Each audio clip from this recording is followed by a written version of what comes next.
le bulletin de vote unique pour limiter la corruption active et la corruption passive.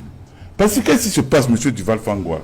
Avec le bulletin de vote unique, la corruption va forcément pratiquement disparaître. Puisque quand vous allez à un vote, ils ont ce qu'ils appellent les rabatteurs. D'ailleurs, on vous dit, si vous entrez, vous, à l'électeur qui va dans son bureau de vote, qu'est-ce qu'on lui dit? On lui dit, si tu nous ramènes le bulletin de vote de nos adversaires, les bulletins de vote de nos adversaires, voilà, 5 000 francs. Pourtant, avec le bulletin de vote unique, tout est contenu dans un seul bulletin. Vous n'aurez plus à lui demander, c'est-à-dire que vous-même, vous serez découvert. Donc, les corrupteurs ne seront pas sûrs de ce que l'argent qu'ils donnent va effectivement permettre à l'électeur, va pousser l'électeur à voter pour lui. Voilà une réforme importante. Et le bulletin de vote unique est moins cher, c'est-à-dire est moins coûteux. Et en même temps, ça réduit la durée du vote. Nous l'avons expérimenté dans plusieurs partis politiques de l'opposition. Vous avez même également vu, lors des dernières élections, à la FECAFOOT, c'était le bulletin de vote unique. J'entends des gens dire que les gens ne vont pas se conformer, mais écoutez, que les personnes âgées, mais on ne va pas me dire que les personnes âgées, en Afrique de l'Ouest, en Afrique australe, un peu partout, sont plus intelligentes que les personnes âgées du Cameroun. Non. Et je dis que si l'opposition doit s'appuyer, je dis bien s'appuyer sur le bulletin, donc doit mettre tout en œuvre, doit mettre la pression pour qu'il y ait le bulletin de vote unique. S'il y a le bulletin de vote unique, je vous garantis, M. Duval-Fangwa, le RDPC perd même à Vomeka. Je dis bien à Vomeka, il perd. Je vous dis, le bulletin de vote unique, c'est pour ça que quand les gens vont aux élections, vous avez vu la dernière élection en Côte d'Ivoire. Qu'est-ce que les protagonistes ont dit? Première chose, c'est le bulletin de vote unique. Deuxième chose, c'est le recensement général de la population. Mais Duval-Fangwa, combien sommes-nous au Cameroun? Qui peut le savoir? Combien sommes-nous au Cameroun? Le dernier recensement remonte le dernier recensement, novembre 2005. Puis en avril 2010. En avril 2010. 5 ans après. Donc on le fait en 2005. Nous sommes en 2023 déjà. Et ce qui a été fait en 2005 a été publié 5 ans plus tard, c'est-à-dire en avril 2010. Et je me souviens que le ministre du Plan à l'époque, je crois que c'était le ministre d'État Augustin Frédéric Kodok, avait demandé à son secrétaire général de lui donner les résultats du recensement. Le secrétaire général lui avait clairement dit que je ne vous envoie pas ça, c'est à la présidence de la République que j'envoie. Au point où le ministre d'État Augustin Frédéric Kodok a été contraint de sceller le bureau de son secrétaire général. Donc vous comprenez très bien que il n'y a pas de faute au Cameroun. Il faut le dire clairement. Le recensement, c'est depuis 2000, donc 2007, ça fait 18 ans. C'est incroyable. Le bulletin de vote unique, de quoi a-t-on peur? De quoi le RDPC a-t-il peur? Mettez juste ces deux trucs-là. Parce que du recensement général découlera, n'est-ce pas, le découpage électoral. Oui, absolument. On ne peut pas. Qu'est-ce qui peut justifier, M. Duval-Fangwa, que la région du Sud, où j'ai plein d'amis, qui a 650 000 habitants, a 11 députés, alors que la ville de Douala, qui a près de 3 millions d'habitants, n'a que 9 députés. Est-ce que vous trouvez ça normal? Ce découpage électoral ne garantit aucunement, je dis bien aucunement, l'égalité constitutionnelle du citoyen devant le suffrage universel. Et ça, c'est très grave. Voilà les deux grands chantiers prioritaires sur lesquels l'opposition doit s'atteler. Et l'État peut bien à le pouvoir de mettre sur pied, c'est-à-dire que d'institutionnaliser le bulletin de vote unique. Parce que dans le texte portant création d'Elecam, il est indiqué que Elecam jouit d'une personnalité juridique, donc est doté d'une personnalité juridique et jouit d'une autonomie de gestion. Vous avez une autonomie de gestion, vous les membres d'Elecam, instituer le bulletin de vote unique, c'est moins coûteux et en plus, ça perd moins de temps. Alors, quand vous parlez d'impartialité, cela me rappelle cet épisode au Conseil constitutionnel. Edmond Kamga, j'espère que cela ne vous a pas échappé. Pendant qu'on était en pleine audience du Conseil constitutionnel, le professeur Alain Foguet a pris la parole pour indiquer que de façon précise, il y avait certains membres qui étaient des militants du RDPC. Il a donné des noms. Tout à fait. Et alors que les gens couraient, n'est-ce pas, sur Google pour obtenir l'information, effectivement, on s'est rendu compte que les noms avaient été enlevés. Et heureusement qu'ils avaient fait des captures d'écran. Et ces captures d'écran ont commencé à circuler sur les réseaux sociaux pour porter effectivement la question de l'impartialité. C'est tout vous dit, M. Duval-Cambois. Le professeur Alain Fouguet avait raison. C'est tout vous dit. C'est pour ça que j'ai dit l'exigence d'impartialité et de neutralité précède la nomination. Et l'un des critères en matière de neutralité et d'impartialité, c'est celui de n'avoir jamais appartenu à un parti politique. Je me rappelle, le ministre Abdoulaye Bambali, 2 jours avant d'être nommé comme membre du conseil électoral, est allé résoudre un problème, un conflit dans une section du RDPC, donc je crois que c'était à l'extrême nord. Parce qu'il avait été mandaté par le comité central du RDPC pour aller résoudre un conflit dans une section du RDPC. Il allait là-bas en tant que quoi? Il est allé là-bas en tant que militant du RDPC. 2 jours après, il a été nommé. Le président de la République le nomme membre du conseil électoral d'Elekam. C'est pour ça que je dis qu'il y a une différence entre l'exigence d'impartialité, l'exigence d'impartialité, de neutralité et l'incompatibilité. Parce que l'incompatibilité concerne les nominations. Alors, Edmond Kamgia, donc je vous interpellais tout à l'heure pour qu'on arrive à la conclusion qu'il y a au moins 2 choses qui sont précises et écoutez les uns les autres sur ce plateau. C'est que lorsqu'effectivement il y a un problème de ce genre qui est adressé à Elekam, Elekam prend des dispositions. Les exemples que vous avez pris tout à l'heure montrent effectivement que Elekam écoute et travaille avec les partis politiques d'opposition. Oui, il faudrait que les partis politiques également travaillent, notamment nos députés. Parce que le rôle constitutionnel d'un député, c'est de contrôler l'action gouvernementale. Donc, si on se rend compte qu'effectivement, Elekam écoute, il travaille avec les partis politiques, on ne doit que l'encourager dans ce sens-là pour arriver, n'est-ce pas, à réduire autant que faire se peut ces incompréhensions qu'il y a entre cet organe en charge de l'organisation des élections et les partis politiques qui concourent à l'expression du suffrage. C'est la première chose. Et la deuxième chose, effectivement, peut-être pour sortir et aborder une autre question, c'est que ces combines qu'on observe parfois entre Elekam et le RDPC font le lit de la fraude électorale, laquelle fraude électorale est à l'origine des contestations des élections qui peuvent déboucher sur des crises politiques. Et puisqu'on parle de crise politique, il y en a une au Sénégal depuis quelques jours. Edmond Kamgia, quelles sont les leçons qu'il faut tirer? Il faut rappeler qu'il y a quelques jours, Ousmane Sonko, le principal opposant au régime Macky Sall, a été condamné par une chambre criminelle à Dakar pour corruption de la jeunesse, et la rue s'est embrasée. Des jeunes sont descendus dans la rue. Il y a 500 personnes au moins qui ont été interpellées. Les premières comparutions ont démarré vendredi dernier à Dakar, au palais de justice de Dakar. Il y a des jeunes qui ont été jugés et qui ont été libérés. Sur tous ces jeunes, je crois qu'il y en avait 18, il y a un seul qui a été reconnu coupable de participation à une manifestation interdite.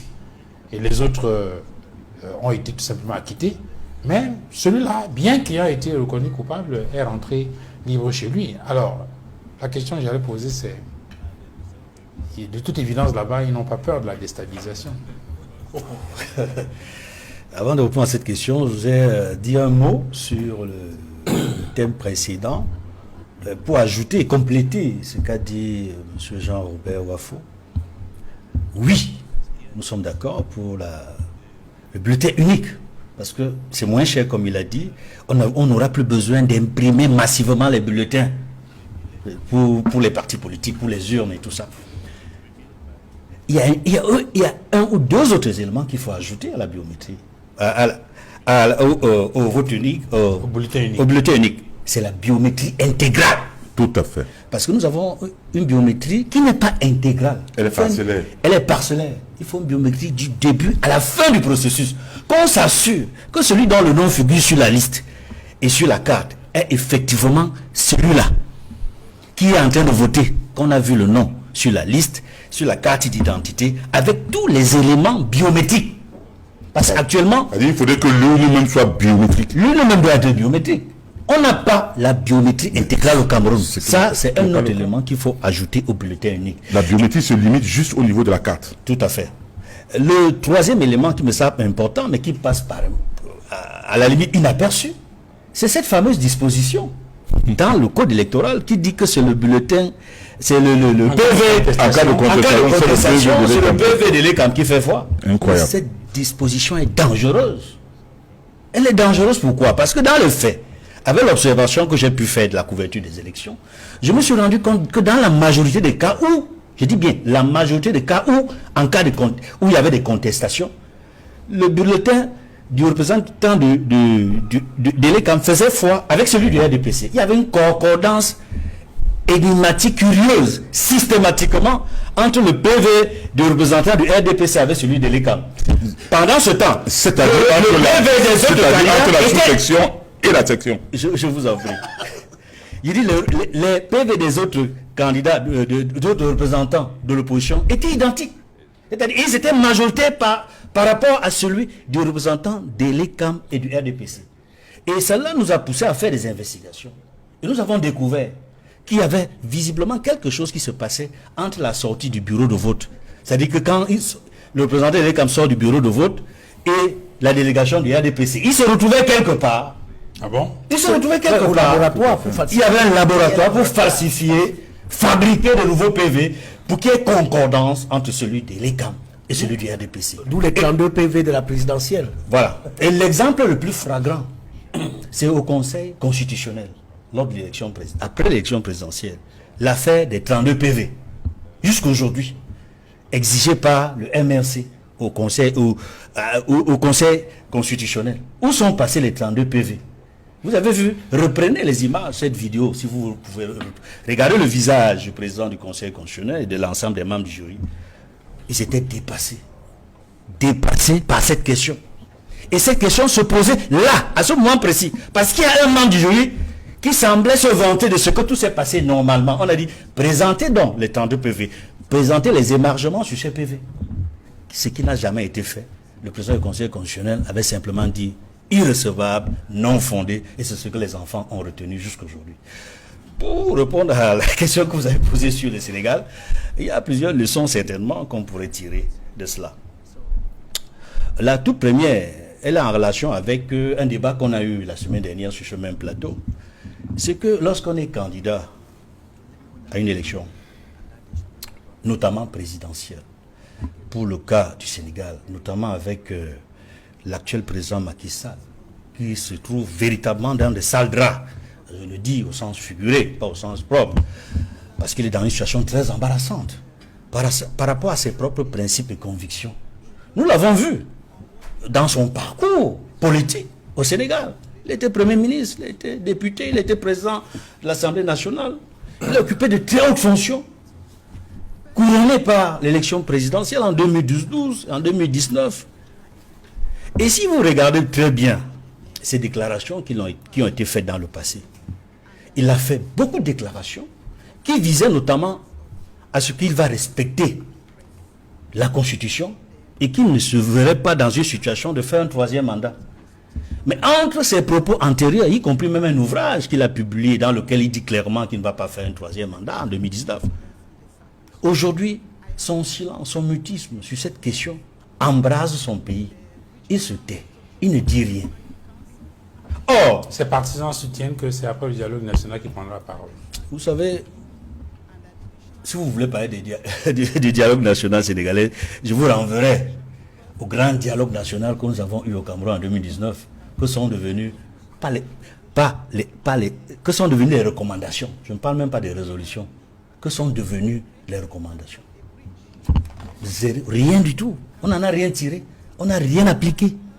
Y compris les propositions pertinentes de la commission qui s'occupait de la diaspora, qui visait, et c'est une promesse que Paul Biya avait faite à nos frères, sœurs de la diaspora en 2009 lors d'un voyage en France. Il leur a fait 2 promesses. Il en a résolu une de manière parcellaire, c'est-à-dire le vote pour les Camerounais à l'étranger. Je dis c'est de manière parcellaire parce que ce n'est pas tous les Camerounais qui votent. Pourquoi? La deuxième réponse, c'est la deuxième doléance, proposition qu'il avait faite, c'est que il prendrait toutes les dispositions pour résoudre la question de la double nationalité. Aujourd'hui, la question de la double nationalité ou de la nationalité multiple se pose avec beaucoup d'acuité. Alors, pour revenir au Sénégal. Je disais donc que par rapport à ses principes et convictions, Macky Sall se retrouve dans une situation très embarrassante parce qu'il a plusieurs fois affirmé qu'il n'aurait pas besoin d'un troisième mandat. Mais au moment où approche l'élection présidentielle, il commence par dire ni oui ni non. Ni oui ni non. Et lorsqu'on parcourt la grande une du quotidien Le Jour, c'est sur cette question. Elecam nomme l'épouse d'un maire RDPC. Ça peut donner lieu à un droit de réponse. Elecam ne va pas me dire que tous les Camerounais, que la matière grise camerounaise est toute encartée dans le RDPC. Quand je parle d'exigence de neutralité et d'impartialité, la première piste, la première condition, c'est de n'avoir jamais appartenu à un parti politique. C'est la première condition qu'on doit poser. Je me rappelle en 2011, lors de la présidentielle de 2011, quand nous nous sommes rendus compte, n'est-ce pas, au niveau de la direction de campagne du candidat du SDF, que Madame Pauline Billon, qui était membre du conseil électoral, je dis du conseil électoral, parce que là on est encore à l'antenne d'Elecam, je dis bien du conseil électoral, avait gagné donc le marché des affiches du président Biya. Nous avons directement pondu un communiqué. Moins de 24 heures après, la décision est tombée. Elle a été écartée. Je dis, elle a été écartée. Donc, je ne sais pas pourquoi. Veut-on me faire comprendre ou alors croire que Dame Fungwa, c'est elle la seule à détenir la matière grise? N'est-ce pas, au niveau de la région d'Elecam ici? Même l'envoyer ailleurs, c'est pas normal. Comme chef d'antenne. C'est pas normal. Il est établi qu'elle est du RDPC. Il faut même pas, parce que... Établi? Il est établi.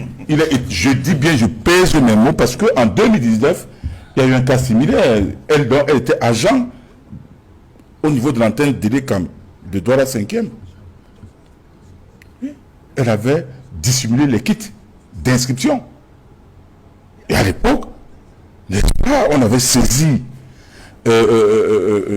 Elecam, qui l'a remplacé, donc qui l'a renvoyé dans ses services